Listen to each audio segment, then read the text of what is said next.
ఇక్కడ సైబరాబాద్లో కూకట్పల్లిలో 18th రోజు ఒక పాప, ఒక 10 year old పాపది మర్డర్ జరిగింది. Very sad incident. అండ్ ఆ రిపోర్ట్ అయిన వెంటనే we started the investigation. But ఒక 3 days వరకు మనకి ఉన్న అవైలబుల్ క్లూస్, ఉన్న వాట్ ఎవర్ టెక్నికల్ ఎవిడెన్స్, దాని ద్వారా మనకేం break through రాలేకపోయింది.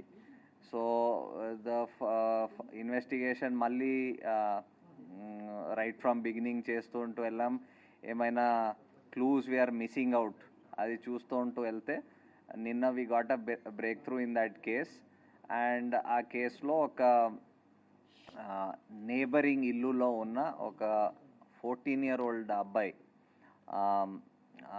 he was found to have committed a murderని. బేసికలీ ఆయన ఏం చేశాడంటే, వాళ్ళ ఇల్లు దగ్గర ఉంటుంది. సో వీళ్ళ టెర్రస్ నుంచి వాళ్ళ టెర్రస్ వరకు వితౌట్ ఎనీ ప్రాబ్లం వెళ్ళిపోవచ్చు, దూకి వెళ్ళిపోవచ్చు. సో ఆయన ప్రకారం ఆయన దూకేసి అక్కడ వెళ్ళి ఒక క్రికెట్ బ్యాట్, వాళ్ళ ఇంట్లో ఒక క్రికెట్ బ్యాట్ ఉంటుంది, ఆ క్రికెట్ బ్యాట్ దొంగతనం చేయడం అని, అది ఆయన దగ్గర పెట్టుకోవడం అని అనుకొని వెళ్ళాడు.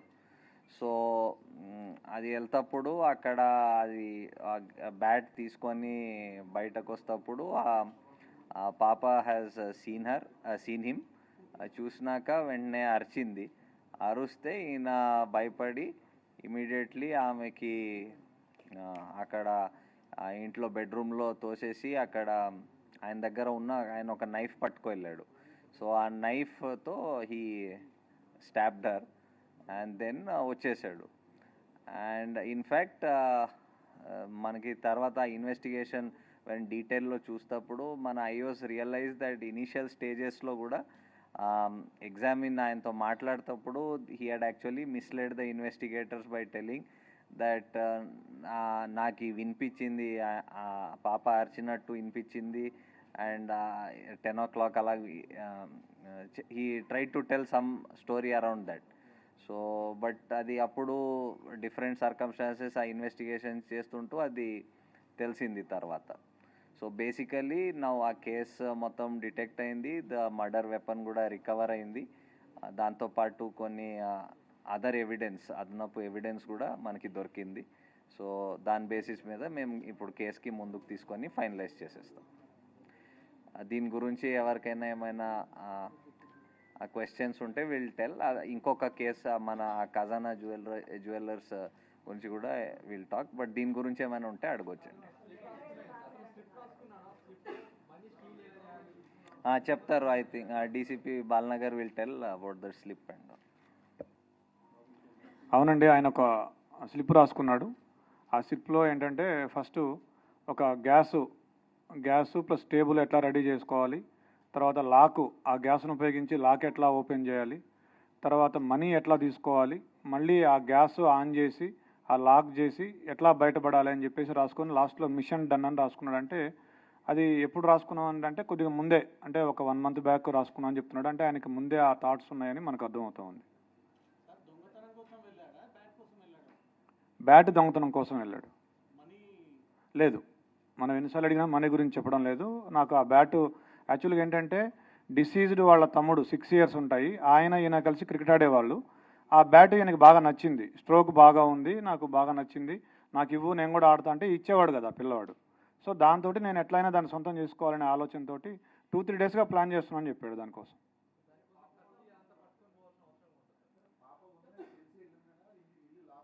అతను చెప్పింది ఏంటంటే ఇంట్లో ఎవరు లేరు, నార్మల్గా వీళ్ళు ఏంటంటే ఇల్లు దగ్గరికి వేసి వెళ్తారట.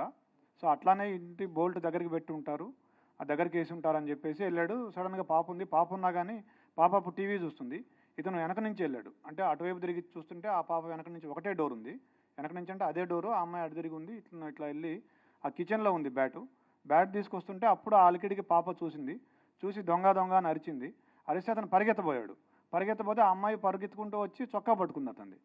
పట్టుకుంటే ఆ కోపంలో తోసేస్తే మంచం మీద పడింది. మంచం మీద పడ్డాక కళ్ళు మూసుకొని విచక్షణ రహితంగా పొడి చేశానని చెప్పాడు.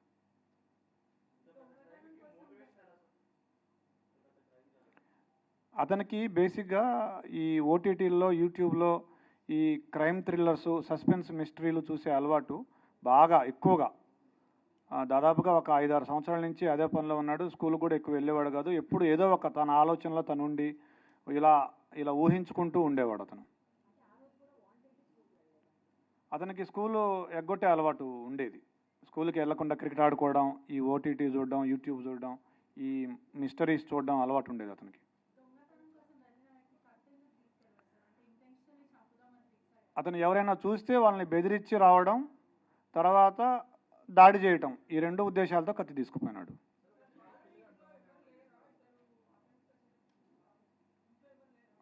ఉన్నారు ఇంట్లో, వాళ్ళ నాన్నున్నాడు, వాళ్ళ సిస్టర్స్ ఉన్నారు, వాళ్ళ ఇంట్లో ఉన్నారు. వాళ్ళ మదర్ లేదు కానీ మిగతా వాళ్ళు ఉన్నారు.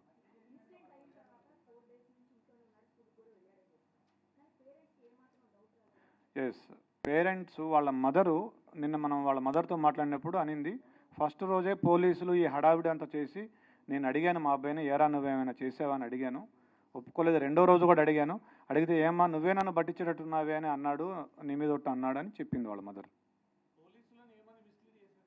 పోలీసుల్ని ఆ రోజు మేము ఫస్ట్ రోజే అతన్ని క్వశ్చన్ చేసాం. ఎందుకంటే రెండింటికి జస్ట్ 2 అడుగుల దూరం ఉంటుంది, ఆ ఇంటికి ఈ ఇంటికి పిట్టగోడకి. మేము క్వశ్చన్ చేసాం ఆ ఇంట్లో ఉన్న వాళ్ళని, 3rd 4th ఫ్లోర్లో, వీళ్ళు 4th ఫ్లోర్లో ఉంటారు, 3rd ఫ్లోర్ నుంచి వెళ్ళొచ్చు. పోలీసులకి మాకేం చెప్పాడంటే ఆ రోజు, నాకు 10:15 ఆ టయానికి డాడీ డాడీ అని గట్టిగా అరుపులు వినిపించాయి అని చెప్పాడు.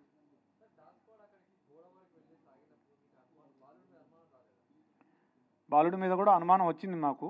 అయితే మేము ఒక లిస్ట్ ఆఫ్ సస్పెక్ట్స్ చేసుకున్నాము, దాని ప్రకారం చేసుకుంటూ వచ్చాము. నిన్న అతన్ని చేసాము. తర్వాత మాకు ఇంకొక క్లూ కూడా వచ్చింది. ఒక పిల్లాడు కూడా సమాచారం ఇచ్చాడు.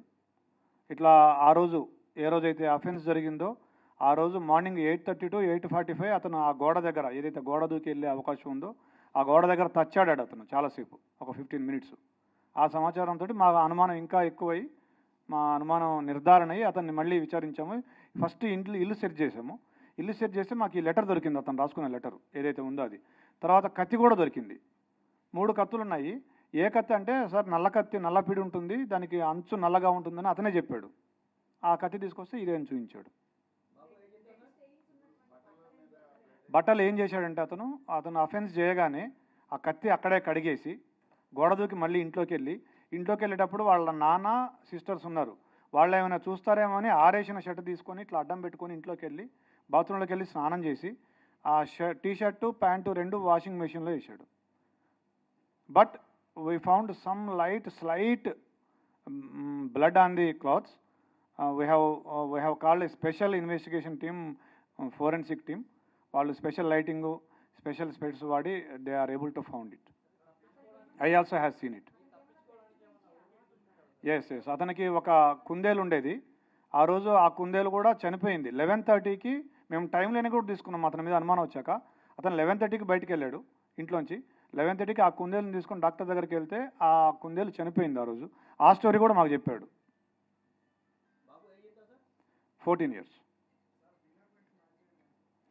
ఫింగర్ ప్రింట్స్ ఇంకా నిన్ననే జరిగింది, ఇంకా వీఆర్ మ్యాచింగ్ ఇట్. లేదు,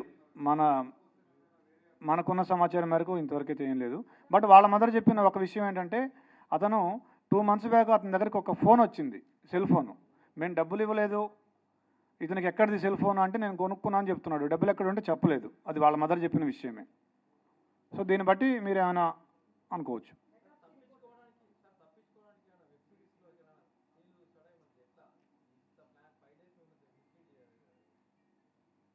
5 days మిస్లీడ్ చేయడం అంటే ఫస్ట్ డే మిస్లీడ్ చేశాడు. మనం మనకి ఇప్పటివరకు టెక్ రాలేదు కాబట్టి మనం అందరినీ విచారించుకుంటూ వచ్చే క్రమంలో. So basically it's a very typical case wear మీకు లిమిటెడ్ సస్పెక్ట్స్ ఉన్నారు. బికాజ్ ఆ ఇల్లుకి ఒకే కెమెరా దాని ఆపోజిట్ ఉంది, దాంట్లో ఎవరు వెళ్ళినట్టు కానీ బయటకు వచ్చినట్టు ఆ టైంలో లేదు. So we had very limited number of suspects.